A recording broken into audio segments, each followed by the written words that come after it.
গায়ে থাকতো এক বুড়ি। তার থেকে এত বুড়ি কেউ কখনো দেখেনি। ভিক্ষা করে সে যে কটি চাল পেত ভাত রেঁধে রাতে 4টি খেত, আর বাকিটুকুনি বুড়ি পানি দিয়ে সকালের জন্য রেখে দিত। প্রতিদিন সে পান্তা খেত বলে তার নাম ছিল পান্তা বুড়ি। একবার সে গায়ে একটা চোর এসে জুটল। বুড়ির পান্তার সন্ধান পেয়ে সে চোর রোজ রোজ পান্তা চুরি করে খেতে লাগলো। বেচারি তো চোরের জ্বালায় অস্থির। বুড়ি রাজার কাছে নালিশ জানাতে গেল। যেতে যেতে পথে দেখলো একটা বেল পড়ে আছে। বেলটি জিজ্ঞাসা করলো, বুড়ি ও বুড়ি, কোথায় যাচ্ছ? চোরে আমার পান্তা খেয়ে নেয়, তাই রাজার কাছে যাচ্ছি নালিশ জানাতে। ফিরে যাওয়ার সময় আমাকে নিয়ে যেও। আচ্ছা।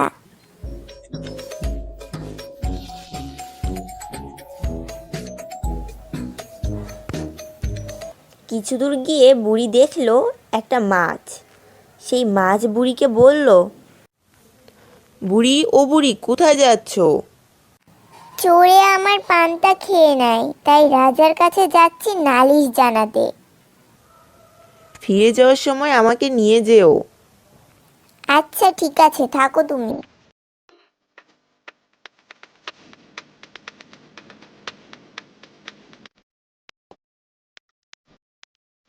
আর কিছু দূর গিয়ে বুড়ি একটা সূচ দেখতে পেল। বুড়ি ও বুড়ি, কোথায় যাচ্ছ তুমি? চোরে আমার পান্তা খেয়ে নেয়, তাই রাজার কাছে যাচ্ছি নালিশ জানাতে। ফিরে যাওয়ার সময় আমাকে নিয়ে যেও কিন্তু।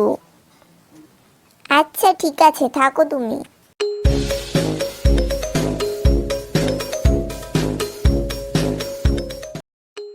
আরও কিছু দূর গিয়ে বুড়ি একটা ছুরি দেখতে পেল।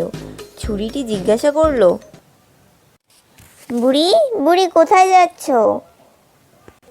এতক্ষণ বুড়ি ভালোভাবে জবাব দিলেও এবার রেগে গেল। ছুরির কথার উত্তরে বুড়ি রেগে গিয়ে বলল, যেখানে খুশি সেখানে যাই, তাতে তোর কি?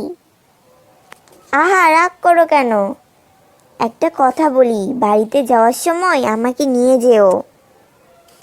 আচ্ছা ঠিক আছে।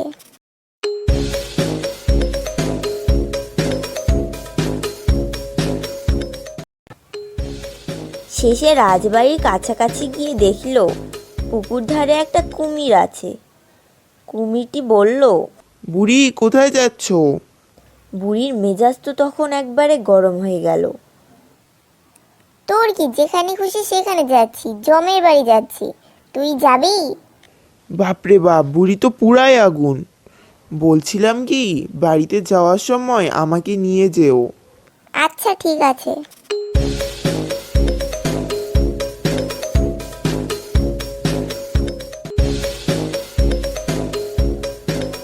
এই যে বুড়ি, গটগট করে কোথায় যাচ্ছ?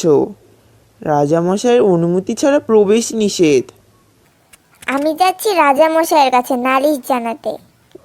ওরে বাবা, রাজামশাই তো নেই, নালিশ জানাবে কাকে? রাজামশাই গেছে শিকারে, তোমার নালিশ শুনবেটা কে? উমা, একেই বুঝি বলে কপালে না থাকিলে ঘি, ঠকঠকালে হবে কি?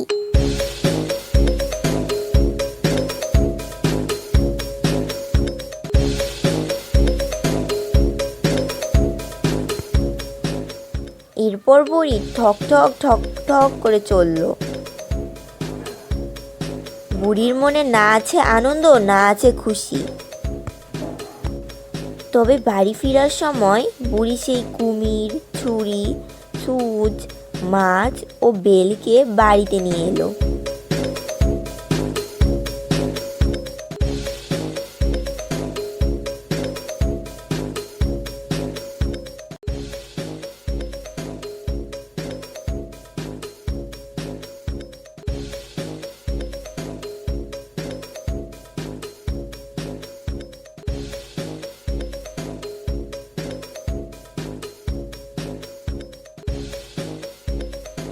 বাড়িতে আসার পর কুমিরটি বলল, ওই বুড়ি, আমায় পুকুর ধারেই রাখ। আচ্ছা, তবে তুমি ঘাটেই থাকো। ছুরি বলল, আমায় উঠানের ঘাসে ফেলে রাখো। তোমার যদি তেমনটাই ইচ্ছে হয় তবে তাই হোক।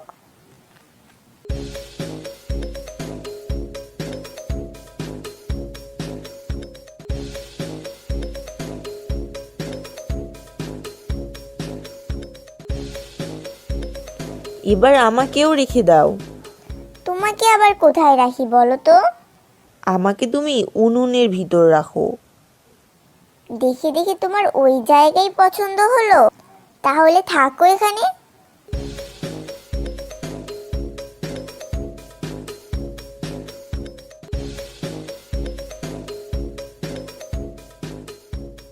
আর তুমিই বা কেন একা থাকো? আমাকে বরং তুমি পান্তা ভাতের ভিতরে রাখো। ঠিক আছে, তুমি বরং ওখানেই থাকো।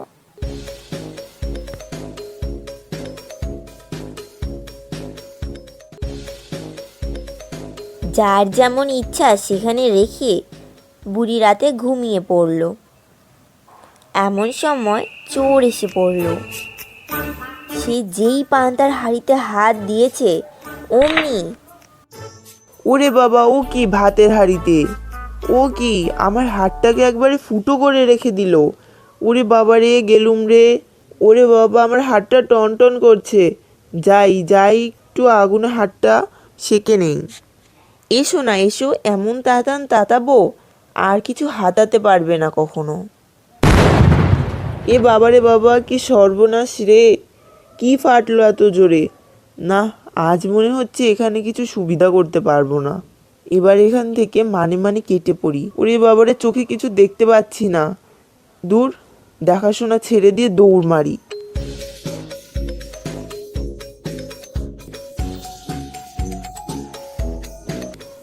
ওরে বাবারে, কোমরটা গেল রে, ওরে উঠতে পারছি না। আহা, বেচারার শাস্তির আর শেষ নেই।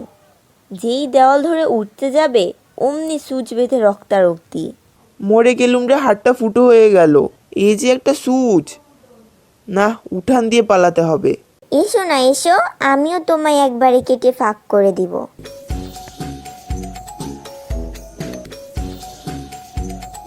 ওরে বাবা, গেলুম গো। কেটে যে একবারে হা হয়ে গেল। ওরে বাবা রে, এখানে থাকলে আর চলবে না। ঘাটে হাত পা ধুয়ে আজ মানে মানে ঘরে যাই। তবে চোরের আর বাড়ি যাওয়া হলো না। বেচারি হাত পা ধুবে অমনি একবারে কুমিরের পেটে। কুমির চিৎকার করে উঠল, ওরে বুড়ি, তোর চোর ধরেছি।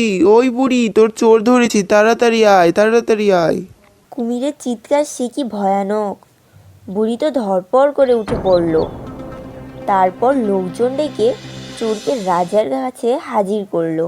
রাজা তাকে এমন শাস্তি দিলেন যে সে আর বলবো কি।